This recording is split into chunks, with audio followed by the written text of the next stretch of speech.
Hello friends, good morning. Welcome back to my channel MBI happy family. নতুন আরেকটা ভিডিওতে তোমাদের সকলকে ওয়েলকাম জানাচ্ছি আমি মনীষা।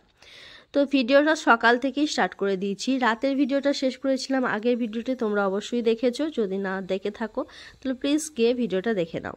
তারপরে দেখো নেক্সট ভিডিওটার পরের দিনের ভিডিও তোমাদের সঙ্গে শেয়ার করছি। মেয়ের বিয়ে বলে কথা, রাতে এত জাঁকজমক, লাইট এত কিছু ছিল, আর সকাল হতেই দেখো সব খোলা শুরু হয়ে গেছে। এখনও মেয়ের বিদায়ই হলো না, তার আগেই প্যান্ডেল খোলা শুরু হয়ে গেছে। তো এই দিনটা না খুব খারাপ লাগে দেখতে, মানে বিয়ে হতে না হতে এই যে খোলা হয়ে যায়, এটা দেখতে খুবই খারাপ লাগে। ছেলের বিয়েতে হলে কি হয়, 2-3 দিন ধরে থাকে, বেশ ভালো লাগে জিনিসটা দেখতে। আর মেয়ের বিয়ে হলে সঙ্গে সঙ্গেই খোলা হয়ে যায়। এখানে আমি এদিক ওদিক ঘুরছি, কারণ ইস্যুকে খুঁজে পাওয়া যাচ্ছে না। ইস্যু কোথায় ঢুকেছে আমার মেয়ে, ওকে দেখতেই পাচ্ছি না। অনেক টাইম আছে তো চুল ফুল সব এখন থেকেই সব নেমে যায়।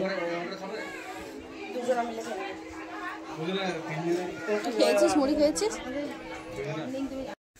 বিয়ের আগে থেকে সব কিছু এত আয়োজন, এত কিছু মানে কেনাকাটা সব কিছু, এই দিনটাই এসে যেন সব কিছু বৃথাই মনে হয়। এত কিছু করার পর লাস্টে দেখো সকালবেলায় যখন এই মেয়েদের যেতে হয়, বিদায় হয়, তখন কতটা কষ্ট হয় বলো তো। একটা মেয়েই বোঝে এই দিনটার কথা। এই দিনটা যে কোনো দিন কোনো মেয়ে ভুলতে পারবে না, সেটা শুধুমাত্র একটা মেয়েই বোঝে। তার যে কী কষ্ট হয় এই দিনে, সেটা একমাত্র মেয়ে ছাড়া আর কেউ বুঝবে না। কোনো ছেলে এটা ফিল করতে পারবেই না যে এই সময়তে তাদের কি কষ্ট হয়েছিল। সে যতই আদর করুক শ্বশুর বাড়িতে, যতই ভালোবাসুক, কিন্তু মায়ের বাড়ি ছেড়ে আসা, বাবার বাড়ি ছেড়ে আসা অতটাও সোজা নয়। কিন্তু একটা মেয়েকেই এটা স্যাক্রিফাইস করতে হয় যে তার মা বাবার কাছ থেকে ছেড়ে গিয়ে শ্বশুর বাড়ি যেতে হয়।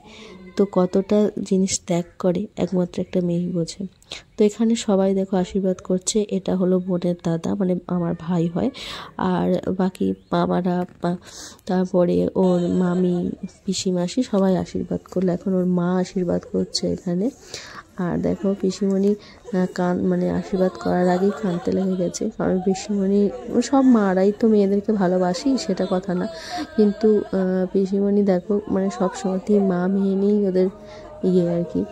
আর বাড়িতে ওদের জয়েন্ট ফ্যামিলি, তো সবাই আছে, কাকিমারা সবাই। এটা হলো বাবা, আর বাবা বলে তো বলতেই হবে না, মেয়েরা হলো বাবার জান যেন। তো মানে বাবাকে সব থেকে বেশি, মেয়েরা কিন্তু বাবাকেই বেশি ভালোবাসে, মায়ের থেকেও বাবাকে বেশি ভালোবাসে আমার মনে হয়। কথাটা বলতে গিয়ে আমারই চোখে জল চলে আসছে। তো দেখো আশীর্বাদ করা হয়ে গেল, পিসিমশাই আশীর্বাদ করলো।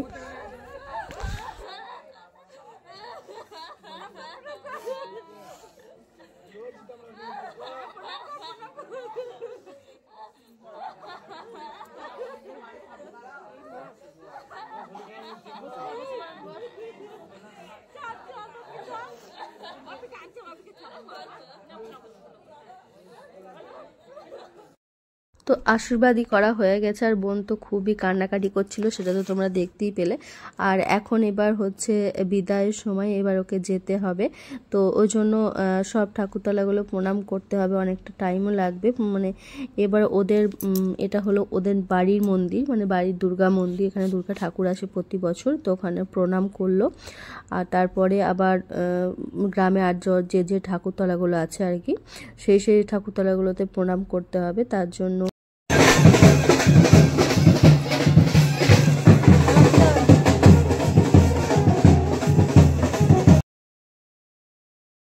বেরিয়ে পড়েছে। আর ওদের বাড়িটা কিন্তু খুব একটা দূরে নয়, মানে শ্বশুর বাড়িটা এই পাড়ার মধ্যেই, তো তার জন্য খুব একটা টাইম লাগবে না। তো একটু দেরি করেই বেরিয়েছিল, 11টা-12টা বেজে গেছিলো প্রায়। আর ওই গ্রামের মন্দিরগুলো ঘুরতে হবে বলে আর আধ ঘন্টা হয়তো টাইম লাগবে। তো ওরা যাচ্ছে, গাড়িতে যাবে, আর আমরাও যাব সঙ্গে, ওর সঙ্গে। তো আমরা হেঁটে হেঁটেই চলে যাব। ও একটু ধরো ঠাকুরতলাগুলো সব ঘুরে আসবে, মন্দিরগুলো। তো আমরা তো আর অত ঘুরতে যাব না, আমরা সোজা ডাইরেক্ট গিয়ে ওর শ্বশুর বাড়িতে গিয়ে ওখানে গিয়ে যাব। তো চলো তোমরা ভিডিওটা দেখতে থাকো, যদি ভালো লাগে প্লিজ একটা লাইক করে দিও এবং চ্যানেলটাকে সাবস্ক্রাইব করে দিও। তো ভিডিওটা দেখতে থাকো, আশা করছি ভালো লাগবে।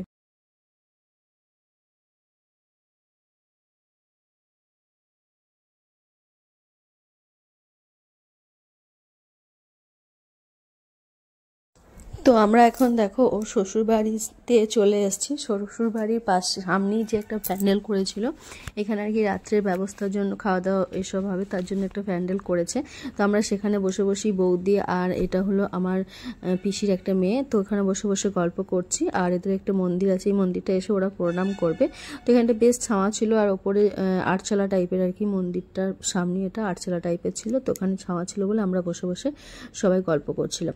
তো তাই করতে করতে অনেকক্ষণ ওরা আসতে অনেকটাই টাইম লেগেছে। আর দেখো ওরা চলেও এসছে, আর এদিকে ভাইকেও দেখতে পেলে ভাইও এখানে চলে এসছে। কারণ বললাম না একই পাড়াতে বাড়ি, আমরা অনেকেই এসেছিলাম, হেঁটে হেঁটেই চলে এসছি, মানে হেঁটে হেঁটে মানে কি ওই দুপা রাস্তা। তো এখানে এসে আমরা দাঁড়িয়েছিলাম, একটু বসেছিলাম। তো তার করতে করতে দেখলাম ওরা চলে এসছে।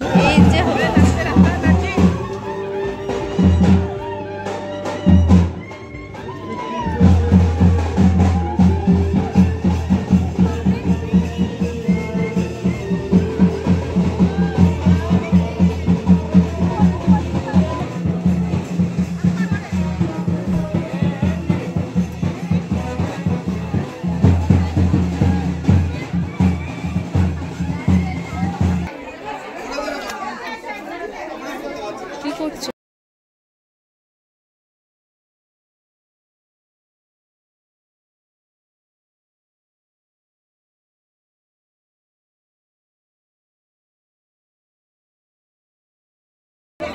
দুটো হলো, তিনটে, চারটে, পাঁচটা, ছটা, সাতটা, আটটা, নটা, 10টা সব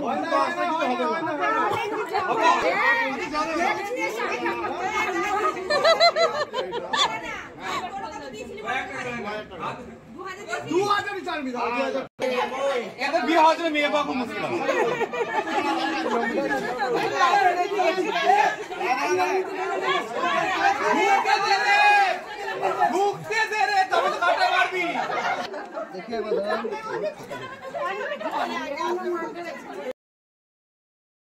তো আমরা ওদের বাড়ি পৌঁছেই গেছি, সেটা তো বুঝতেই পারছো। আর তারপরে যে যে নিয়মগুলো পালন করা হয়, চাল ধান ফেলা ফেলা, তো ওগুলো সবই করা হয়ে গেল। তো ভিডিওটা তোমাদের কেমন লাগলো কমেন্টে জানিও। আর এটা হচ্ছে ওদের বাড়ি থেকে যে যে তত্ত্বগুলো পাঠিয়েছিল সেগুলো এই সন্ধ্যের দিকে খোলা হয়েছিল। আর তারপরে আমরা রাত্রেবেলায় আমি আর যাইনি রিসেপশনে, কারণ কি আমার শরীরটা খারাপ হয়ে গেছিলো, আমার মা আর মেয়ে সবাই গেছিলো, তো আমি তার জন্য কোনো ভিডিও আর তুলিনি। তো এটাই এতদূর পর্যন্তই তুলেছিলাম, তোমাদের সঙ্গে শেয়ার করলাম। আর এখন আমরা তারপরের দিন সকালবেলায় বাড়ি চলে এসেছি। তো ভিডিওটা তোমাদের কেমন লাগলো অবশ্যই কমেন্টে জানিও। যদি ভালো লাগে প্লিজ লাইক সাবস্ক্রাইব করে দিও চ্যানেলটাকে। তো আজকের মতো চলো এইটুকুনি, টাটা বাই বাই, সবাই ভালো থেকো সুস্থ থেকো, বাই বাই।